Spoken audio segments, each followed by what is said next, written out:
la solideo gloria, nuestro bosquejo va a ser el siguiente. Punto número 1, de Él, como habíamos mencionado, de Él es todo, y por eso a Él sea la gloria. Punto número 2, por Él es hecho todo, y por eso a Él sea la gloria. Punto número 3, para Él es todo, y por eso a Él sea la gloria. Vamos a ver el desarrollo de nuestro primer punto. De Él es todo, y por eso a Él sea la gloria. Analizando esta palabra, he encontrado una preposición en griego, y la idea de esta preposición en griego, de la preposición ek, que da la idea de procedente de. Procedente de. Eso es lo que la idea de Él es todo. De Él es todo, de Él procede todo. Esto es la idea que nos da la palabra en griego ek. De Él procede todo. Muy bien.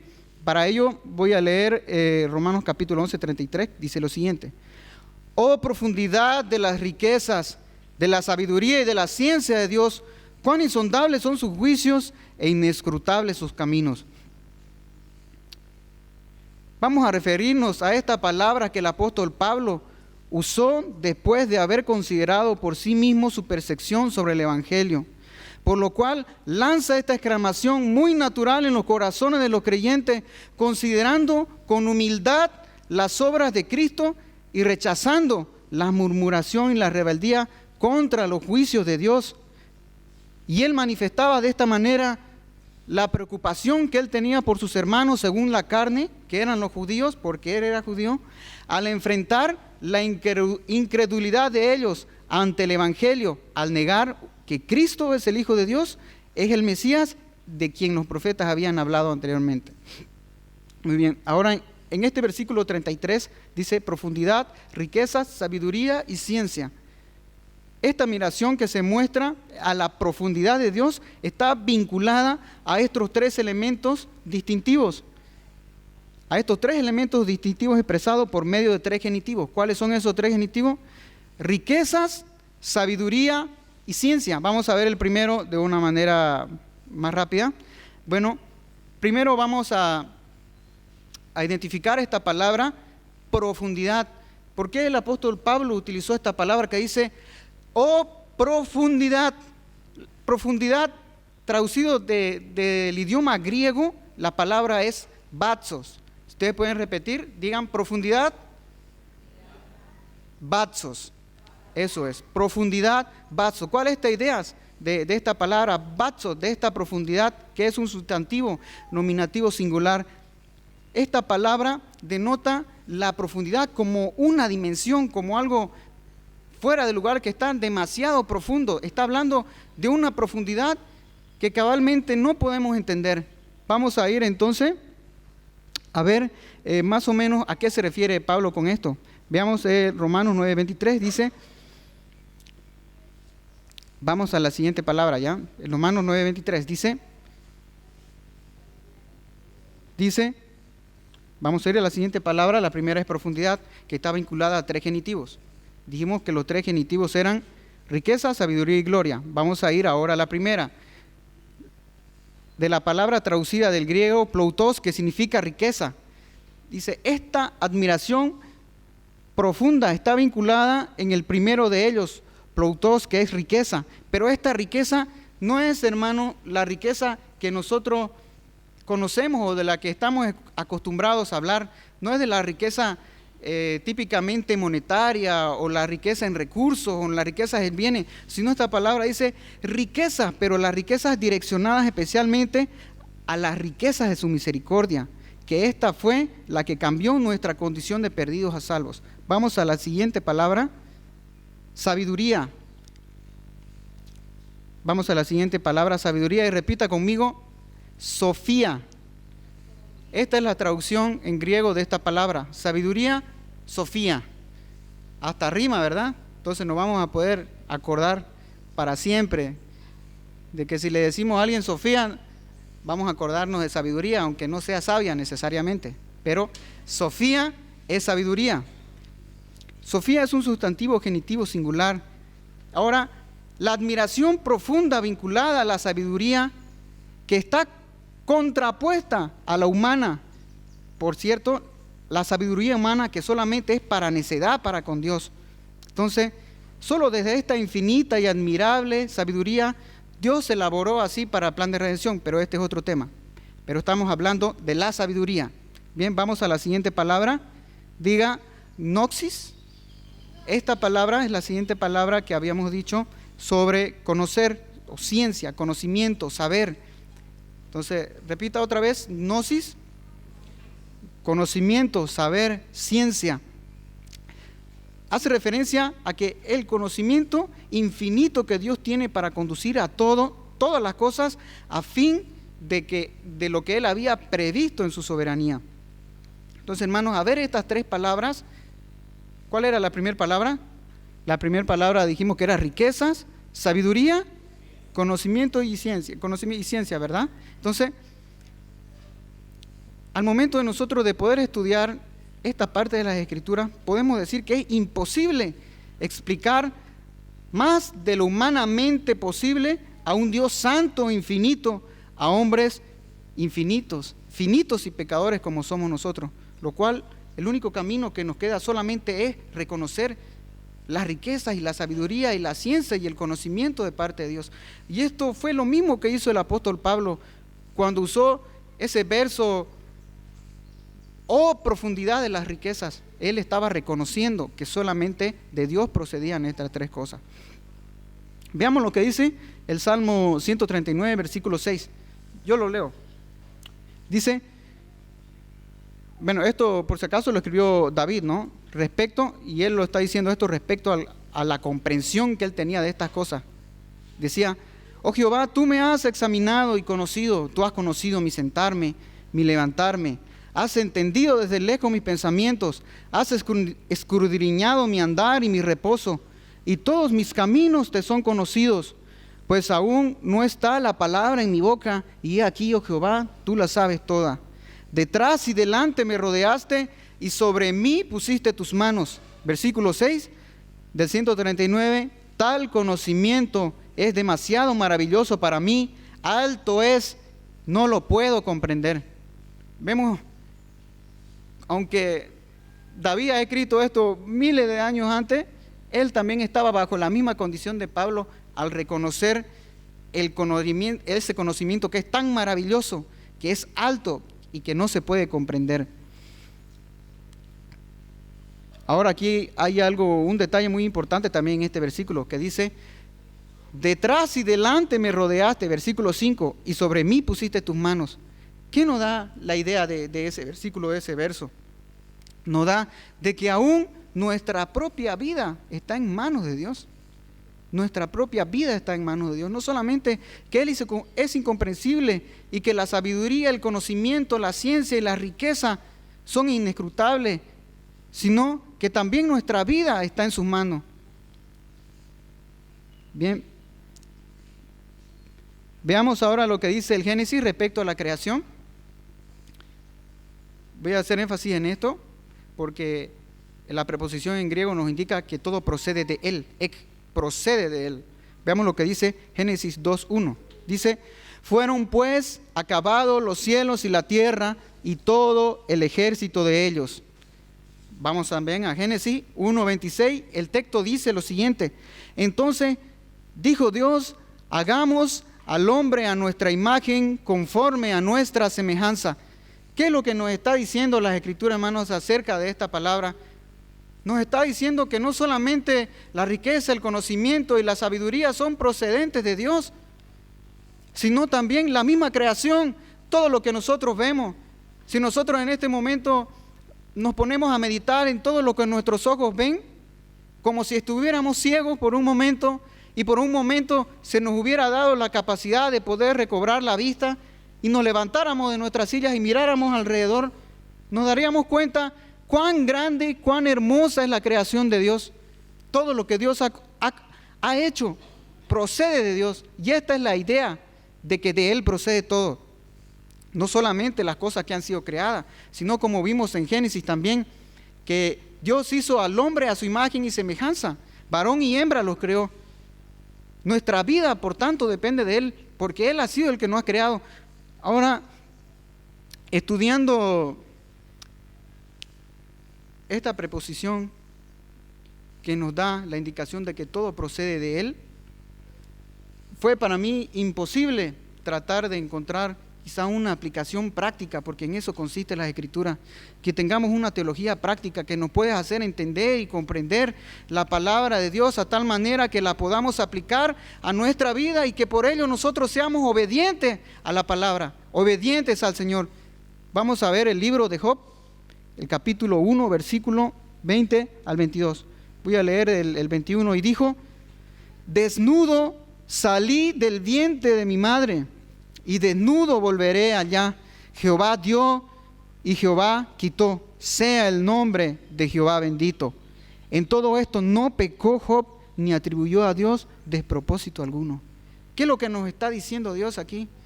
¿O por qué Job mencionó estas palabras y traducidos y traídos al presente y a la vida de cada ser humano que ha existido y que ha pisado esta tierra? Nosotros fuimos creados quizá con una conciencia de eternidad, pero el pecado nos ha cegado. El pecado nos ha cegado, hermanos. Y no sabemos y no nos damos cuenta si es que no vamos a Dios. No nos vamos a dar cuenta que no somos eternos. Pero Job está aquí está reconociendo que todo procede de Dios, porque dice: desnudo salí del vientre de mi madre y desnudo volveré a ella. Jehová dio y Jehová quitó. Sea el nombre de Jehová bendito. Traducido a nuestros momentos ahora, ¿cuántos de nosotros nos alegramos cuando el Señor nos da algo? No sé con exactitud de las personas o de los hermanos que se encuentran aquí en este momento, ¿qué hubiese sido lo que anhelan o qué hubiese traído alegría a su corazón quizás de lo que Dios les haya dado? Pero nosotros estamos acostumbrados, hermanos, a darle solamente la gloria a Dios cuando Dios nos da algo que queremos o algo que esperamos. Pero no damos la gloria a Dios cuando Dios nos quita. ¿Qué es lo que nos está enseñando la Escritura? Es que todo procede de Dios y debemos tomar esa actitud de Job que dice: Jehová dio y Jehová quitó. Sea el nombre de Jehová bendito, porque todo procede de Él. Entonces nosotros debemos glorificar a Dios no solamente por lo que Él nos da, sino también por lo que nos quita. Porque en su sabiduría, en su riqueza y en su conocimiento, Dios hace las cosas conforme a sus juicios. Y sus caminos no son nuestros caminos, ni sus pensamientos nuestros pensamientos. Entonces, si Dios nos da algo que cabalmente procede de Él, es dependiente de su juicio. Y si Dios también nos quita algo, por algún motivo ha de ser. Pero también tenemos que tener la capacidad de poder decir: gloria a Dios porque me ha quitado esto que me estaba haciendo daño, porque me ha sacado de este lugar que me estaba haciendo daño, porque ha quitado de mí esta persona que me estaba haciendo daño, porque me ha sacado de este grupo de personas que me estaba haciendo daño, porque me sacó de la circunstancia de mi vida en la que me estaba haciendo daño. En este caso, en Job no estaba en un lugar inadecuado, no estaba con personas incorrectas, no estaba haciendo algo indebido. Es más, Dios dijo: varón perfecto, perfecto. Dios había bendecido de tal manera a Job que Él le dio. Y Job entendió eso. Tenemos que tomar esa misma actitud. Dar gloria a Dios, bendecir el nombre de Dios cuando Él nos dé y también cuando Él nos quite.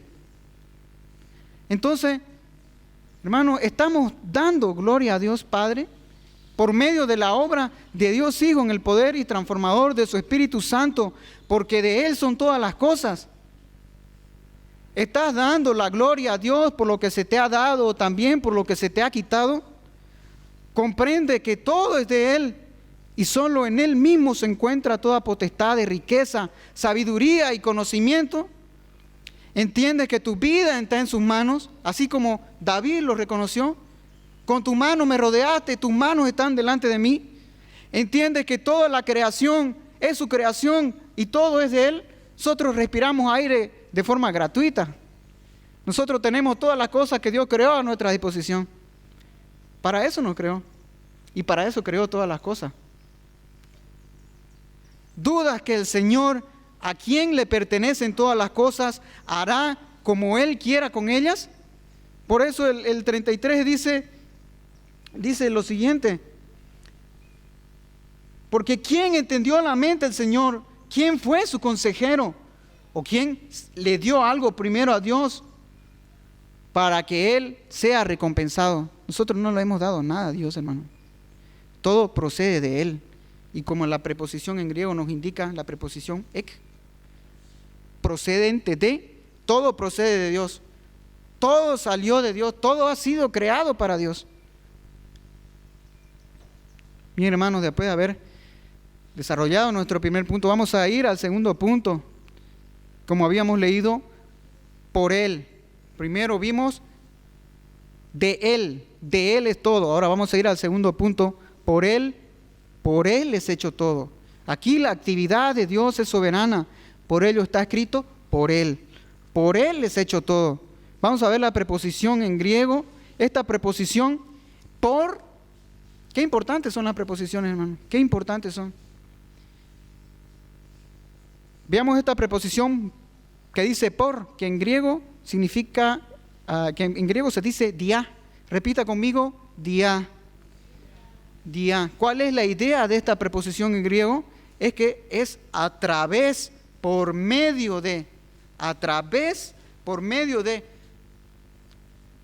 Si nosotros tenemos un círculo, este círculo es el Señor, lo vamos a poner de esta manera figurativa. Vimos delante de Él, de este círculo está procediendo todas las cosas, la creación, nuestra vida, lo que Dios nos da, lo que Dios nos quita, el conocimiento, la sabiduría, la riqueza, la ciencia, lo que no se puede explicar, lo que no se puede entender, todo procede de Dios, los misterios proceden de Dios. Esa es la idea. Ahora estamos viendo el segundo punto, por Él es hecho todo, de la preposición dia, que significa a través, o da la idea de que es a través o por medio de, ya no es delante de, sino a través, está cruzando ese círculo, a través de, por medio de. Para ello vamos a ver Colosenses, por favor, Colosenses capítulo 1, versículo 15 al 17. Colosenses capítulo 1, versículo 15 al 17. Capítulo 1 del 15 al 17. Dice así: Él es la imagen del Dios invisible, el primogénito de toda creación. Por Él, en Él fueron creadas todas las cosas, las que hay en los cielos y las que hay en la tierra, visibles e invisibles, sean tronos, sean dominios, sean principados, sean potestades. Todo fue creado por medio de Él y para Él. Bien, hasta ahí vamos a dar lectura. Él es antes, versículo 17, Él es antes de todas las cosas y todas las cosas en Él subsisten. ¿Cuál dijimos que era nuestro segundo punto, hermano? Por Él es hecho todo. ¿Cuál era la idea de por Él es hecho todo? Por medio de Él, a través, ¿verdad? Vamos a ir resaltando de este versículo las cosas que son más importantes y que acompañan el tema de darle la gloria a Dios. Hablando de imagen, la diferencia sustancial entre la imagen en la primera parte, Él es la imagen de Dios invisible. Solo un breve repaso. La diferencia sustancial entre la imagen de Dios en el hombre y la imagen de Dios en Jesucristo es que el hombre nunca será Dios. Por eso Jesucristo, además de haber sido hombre, también es Dios. Y solo Dios puede manifestar y exhibir la imagen de Dios. Si no se entiende, lo voy a leer otra vez. La diferencia sustancial entre la imagen de Dios en el hombre y la imagen de Dios en Jesucristo es que el hombre nunca será Dios, pero Jesucristo, además de hombre, también es Dios. Solo Dios puede manifestar y exhibir la imagen divina. Vamos a ver un versículo en Juan, yo lo leo, capítulo 14, versículo 9. Dice: Él que me ha visto al Padre. Lo vamos a dejar hasta ahí ese punto. Vamos al siguiente. ¿Cuál era el siguiente? El otro versículo del 15, pues vamos a llamarle el 15b. el primogénito de toda creación. Ahora, desde los arrianos hasta los testigos de Jehová, ahora, hasta nuestros días, aquellas personas que son los arrianos y los testigos de Jehová son los que, siguen esa misma doctrina, esa misma creencia. Ellos niegan la deidad de Cristo, hermano. Ellos niegan la deidad de Cristo. Y uno de estos motivos es por lo cual Pablo anteriormente ya escribió en las Escrituras, dándole idea de que en Él subsisten todas las cosas y afirmando la deidad de Cristo. Primogénito, prototokos, del griego prototokos, no significa el primero, sino el único, el unigénito del Padre. Vamos a ver el siguiente, porque en Él fueron creadas todas las cosas. Cristo es el centro. Esta preposición, porque en, si lo puedes ver en dónde está en el versículo, porque en el versículo 16, la preposición en, esa preposición en, denota dentro. En este círculo del que habíamos hablado, denota dentro. No de afuera y no a través, sino dentro. En Cristo ha sido creada todas las cosas. Y redundando un poco en este tema, habiendo hablado del Génesis, le voy a dar unos datos importantes de que estas cosas han sido creadas en Cristo. Por ejemplo, el Sol, tiene un diámetro de casi 1.400.000 kilómetros, 100 veces más que la Tierra, y podría contener 1.3 millones de planetas del tamaño de la Tierra. Por otro lado, la estrella Betelgeuse tiene un diámetro de 160 millones de kilómetros, una distancia mayor a la órbita de la Tierra alrededor del Sol. La luz del Sol se desplaza a 300 kilómetros por segundo y requiere 8.5 minutos para llegar a la Tierra. Ahora bien, esa misma luz tardaría más de 4 años en llegar a la estrella más lejana. Alfa de Centauro se llama esa estrella, ubicada a unos 38 millones de kilómetros de la Tierra. No es una clase del colegio, hermanos, pero es necesario mencionar estas cosas, porque yo sé que a la primera explicación la mayoría no hemos entendido, y es que de esta manera el apóstol Pablo está afirmando esto. Qué misterio más grande todo lo que Dios ha hecho, todo lo que procede de Él, todo lo que es de Él. Vamos a ver ahora el siguiente punto. Todo fue creado por medio de Él. Bien, todo fue creado por medio de Él. Aquí está otra vez esta preposición dia, eis, la preposición dia, eis, por medio del círculo, a través, por medio de Él. Toda esta cosa que hemos mencionado fue creado por medio de Él, a través de Él. Este verbo creado, de la palabra tizo, verbo crear, que es un perfecto pasivo indicativo, expresa una actividad plenamente consumada, como quedaron creadas, como una vez fueron creadas, así quedaron creadas, o tal como se traduce, así han sido creadas. Bien, qué bueno sí sería que a través de esta explicación que hemos dado, de que el mismo universo y el cosmos, y hasta inclusive las cosas que no vemos, fueron creadas por Dios. Todo fue creado para su gloria. Y por eso el segundo punto dice, de Él, por Él es hecho todo, y por eso a Él sea la gloria. Vamos al tercer punto, hermanos. Tercer punto es, para Él es todo. Siguiendo del versículo 36, el versículo 36 dice primero, ¿qué dice el versículo 36? De Él, por Él, y ahora vamos a ver para Él. ¿Cuál es la idea del para, de esta preposición en griego? Eis, que significa hacia adentro. Ahora, este círculo que habíamos visto, ya no es como el primer punto, que procede de Él, ya no es como el segundo punto, por Él, que es a través o por medio de Él, ahora es para Él. ¿Qué significa para Él? Que todas esas cosas que Dios creó son para Él. Como salió, como Él las creó, como Él las hizo para Él mismo. Y la idea es de que eso está llegando a nosotros, está volviendo a Él. Por eso dice, para Él.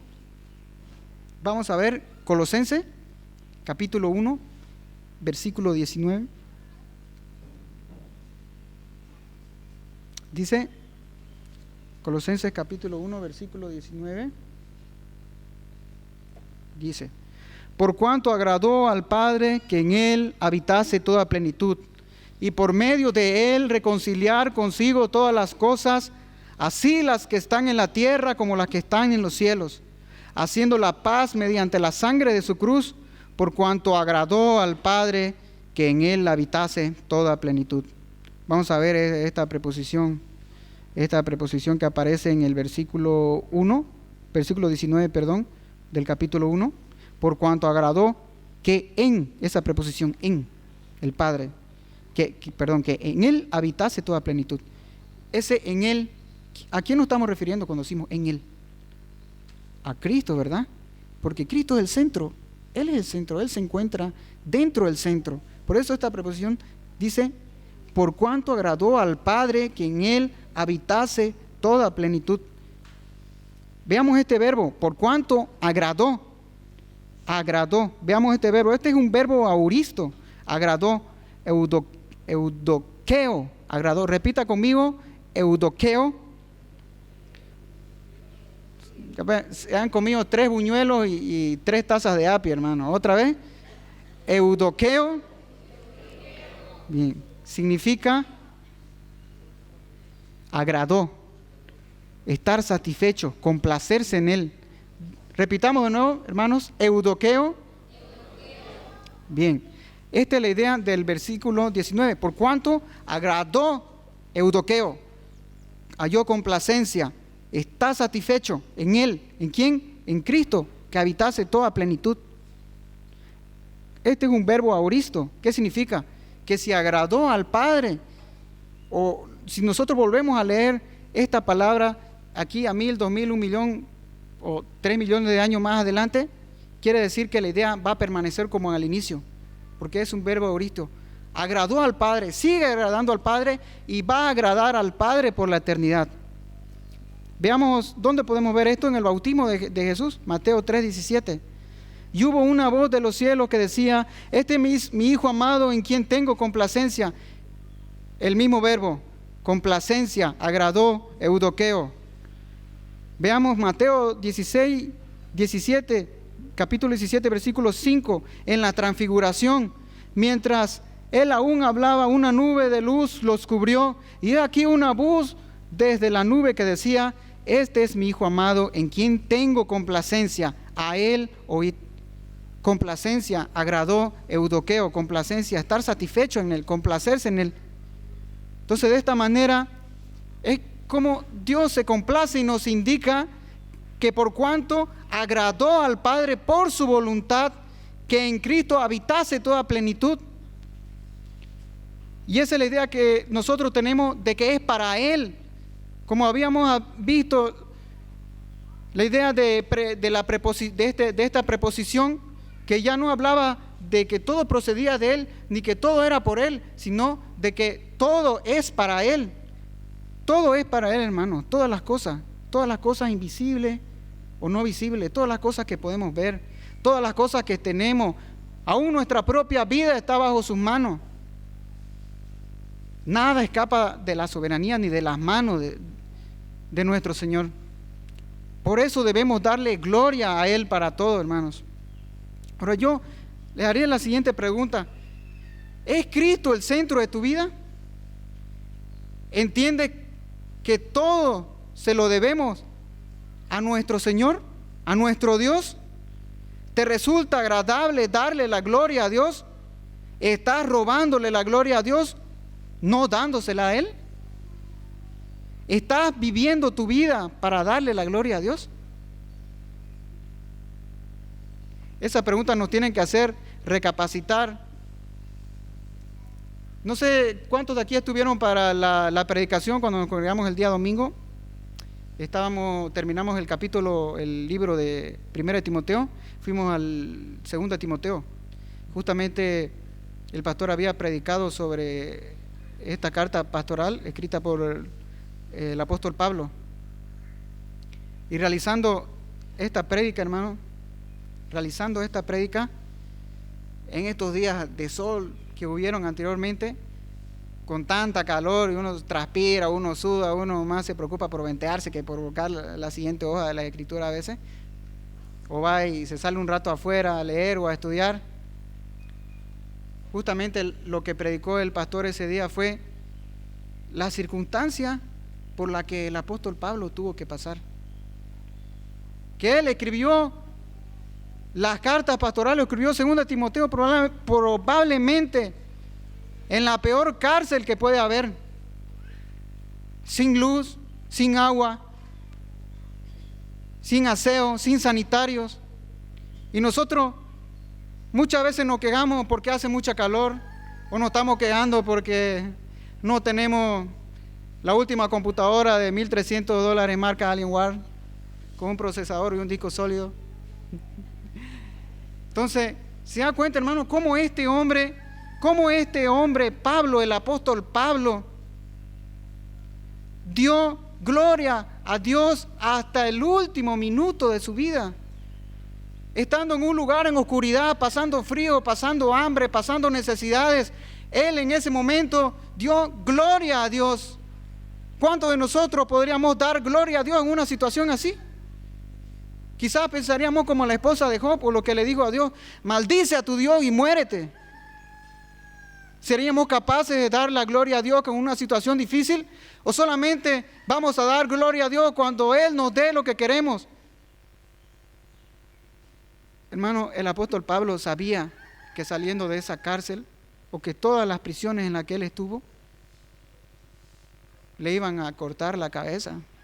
Y no me imagino yo saliendo de esta prédica en este momento por predicar el evangelio. Nunca he ido a la cárcel, nunca escribí a la luz de una vela, siempre tuve un baño cerca, no pasé ese frío, no estuve en una cueva. Pero el apóstol Pablo dio la gloria a Dios hasta lo último de su vida, hermano. Para concluir, como está escrito en el Catecismo de Westminster, nos hace una pregunta. Dice: ¿cuál es el propósito por el cual el hombre fue creado? Lo voy a decir en estas palabras. ¿Cuál fue el propósito? ¿Cuál es el fin supremo por el cual el hombre fue creado? El fin supremo por el que el hombre fue creado fue para glorificar a Dios. Su existencia es para glorificar a Dios, y no solamente nuestra existencia o nuestra vida tiene que ser para glorificar a Dios, sino también cómo vivimos. Si le damos a Dios toda la gloria por las cosas que tenemos, por las que no tenemos, por lo que nos ha quitado, por lo que nos ha dado, por las circunstancias que hemos vivido, hermano, quizá para muchos de los que están aquí esto resulte quizá un poco aburrido. Pero si hubiesen pasado por las situaciones que Pablo hubiese pasado, o que otros hombres, o que otros mártires de la fe pasaron, o que otros hombres de Dios pasaron, quizás hubiéramos tenido en nosotros la convicción más profunda de ser: no importa lo que pase con mi vida, no importa si Dios me quita, no importa si Dios me da, no importa si estoy en prisiones, no importa si pierdo esto, no me importan los títulos, no me importa la reputación o cómo la gente me vea. Lo que importa es que glorifique a Dios, no solamente porque Dios me ha creado, sino porque con esa finalidad Dios me ha hecho para glorificar a Dios.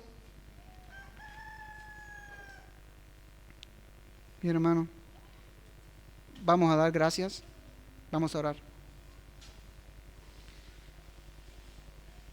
Te damos gracias, Señor, por tu palabra. Gracias por las 5 solas que han sido expuestas en este campamento, que nos puedas ayudar a nosotros y también a todo creyente, a todo hermano que se encuentra en este lugar, para que nos mires, Señor, y hagas memoria de nosotros, porque solamente somos polvo del polvo. Que nos perdone, Señor, si es que tenemos un corazón rendido y hemos reconocido a Cristo como el centro de nuestra vida, para que puedas darnos la convicción de que toda gloria te pertenece, Señor. Y que así como Pablo cayó de ese caballo, nos tumbe, Señor, de ese caballo y nos quite la ceguera, Señor. Que caigamos, Señor, de ese caballo que nos está llevando a un camino de perdición, que nos está llevando a no glorificar a Dios y a ignorar las Escrituras y a ignorar a Cristo. Que caigamos, Señor, que quedemos ciegos y después recuperemos la vista, como se la diste a Pablo, y de acá para adelante podamos ver que toda la gloria te pertenece. Todo esto pedimos en el nombre de nuestro Señor Jesús. Amén.